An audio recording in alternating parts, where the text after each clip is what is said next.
Halo penonton setia Tita TV, saksikan terus program-program kami yang inspiratif, inovatif, dan juga seru hanya di Tita TV.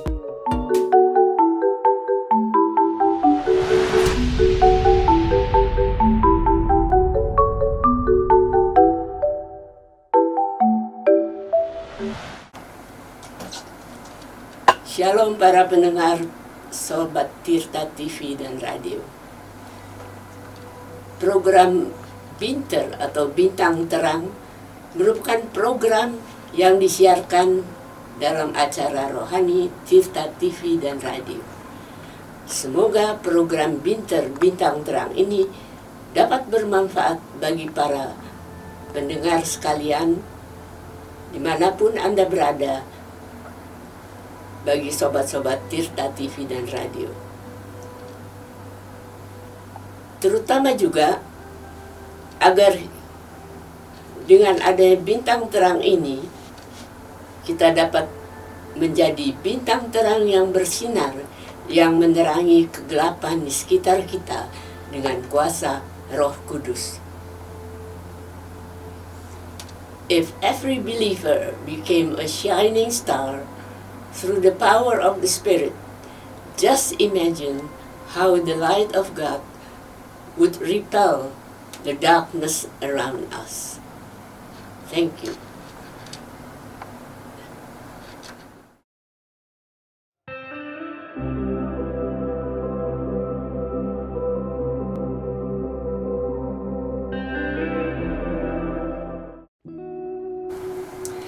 Salam jumpa kembali dalam program Binter Bintang Terang dengan seri doa permohonan kita. Topik kita kali ini adalah menanti jawabannya. Dalam menanti apapun itu, kita tidak bisa terburu-buru ya Bu. Selalu memerlukan waktu untuk menunggu. Betul sekali, Bu Lydia. Demikian juga bila kita mendoakan sesuatu, kita perlu mempunyai kesabaran untuk menanti jawaban Tuhan.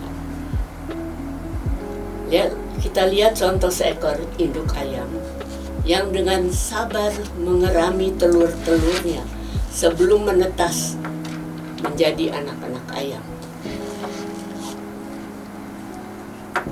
Adakah maksud-maksud tertentu dari Allah mengapa kita harus menunggu jawabannya dalam doa?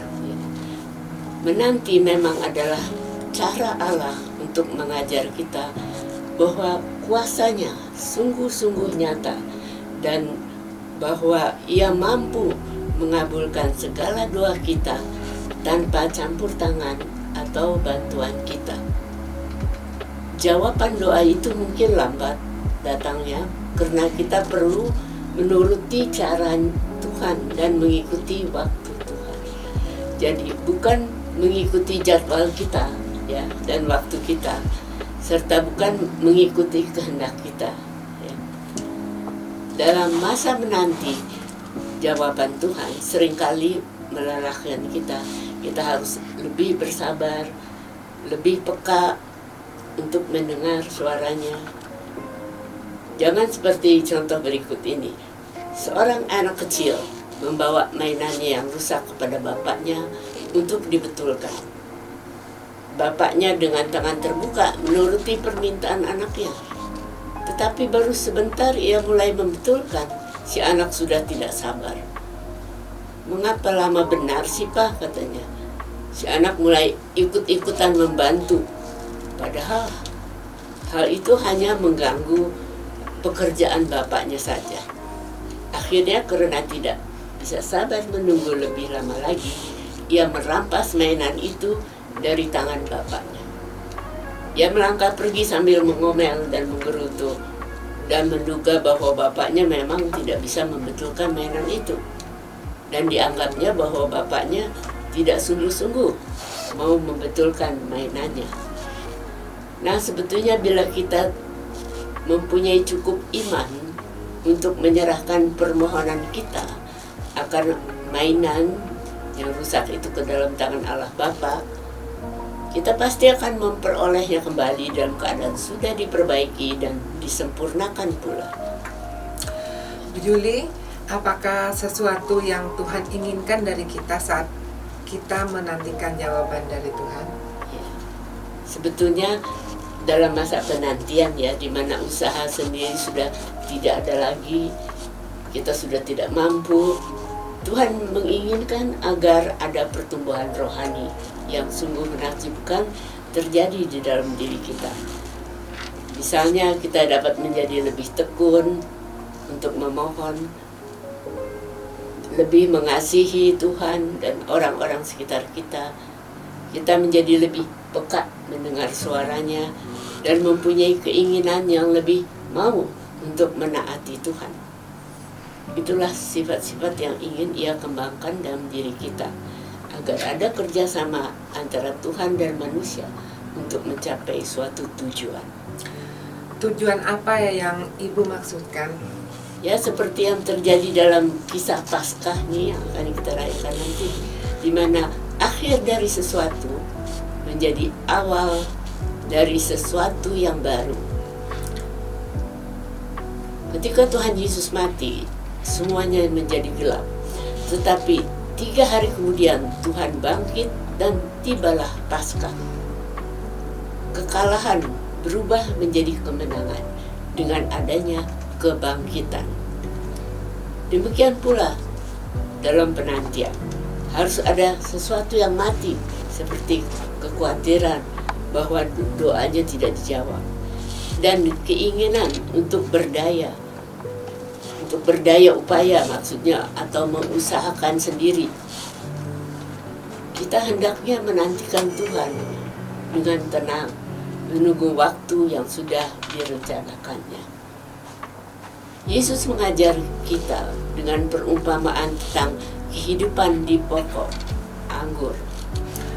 Saya tidak mengerti apa hubungannya di dalam menunggu jawaban doa dengan pokok anggur.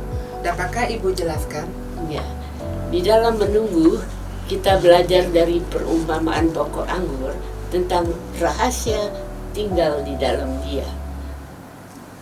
Apa rahasianya, Bu? Mengapa bisa merintangi kita dalam menanti apa sebenarnya yang terjadi? Yang merintangi kita untuk menanti dan tinggal di dalam Dia sebenarnya karena kita ingin berusaha dengan kemampuan kita sendiri. Padahal kalau kita perhatikan bagaimana ranting-ranting dari suatu pohon itu tumbuh, ranting-ranting itu tidak perlu berusaha dengan susah payah agar tumbuh dan menghasilkan buah, bukan? Ya.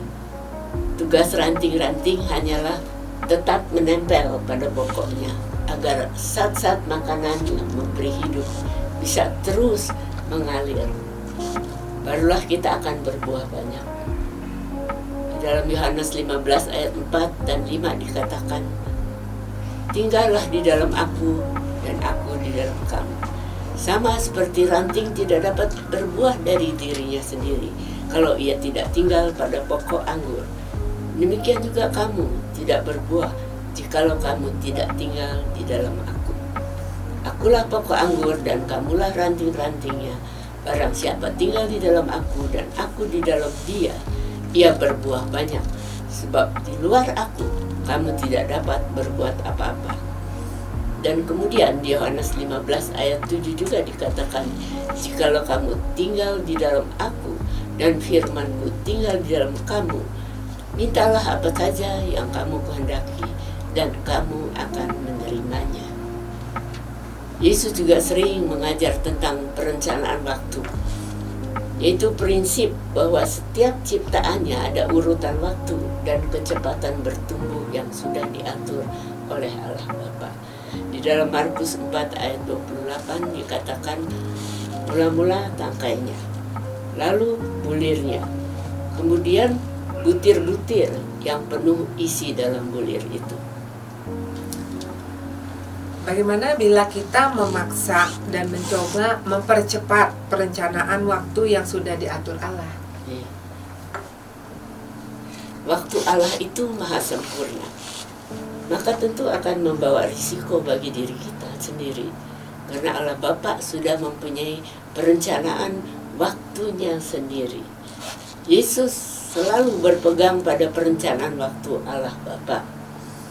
Pada waktu murid-murid mendesaknya untuk bertindak lebih cepat, Yesus berkata, "Waktuku belum tiba." Itu dikatakan di Yohanes 7 ayat 6. Dan pada waktu bayang-bayang maut semakin mendekat pada salib, ia berkata, "Waktuku hampir tiba." Itu di Matius 26 ayat 18. Kemudian di dalam Markus 1 ayat 15, Yesus berkata, "Waktunya telah genap. Kerajaan Allah sudah dekat." Allah Bapa sudah mempunyai penggenapan waktu bagi setiap doa yang dikabulkannya. Jadi hanya dialah yang tahu berapa banyak atau berapa besar perubahan dalam diri kita yang harus dijalankan terlebih dahulu sebelum kita boleh menerima keinginan kita itu di dalam doa kita. Ya, hanya dialah yang tahu perubahan-perubahan yang harus terjadi sebelum doa kita dapat dikabulkannya. Sebab itu Yesus berkata dalam Kisah Rasul 1 ayat 17, "Engkau tidak perlu mengetahui masa dan waktu yang ditetapkan Bapa sendiri menurut kuasa-Nya." Cara menanti ini tampaknya dipakai Tuhan sebagai cara untuk memberikan kepada kita karunia-Nya yang terbaik. Seperti umat Israel yang harus menunggu beberapa generasi lamanya sebelum mereka dimerdekakan dari perbudakan di Mesir. Ya, akibat keras kepala, mereka harus menunggu 40 tahun lagi sebelum mereka siap untuk masuk ke tanah perjanjian. Seluruh kitab perjanjian lama ialah penggenapan waktu. Kisah menanti dengan sabar waktu kelahiran Juru Selamat. Dan sesudah kenaikan Kristus, para pengikutnya masih harus menanti lagi sebelum Roh Kudus dicurahkan. Sebab itu beberapa janji Allah didasarkan pada kesabaran menanti penggenapan waktunya dengan penuh percaya.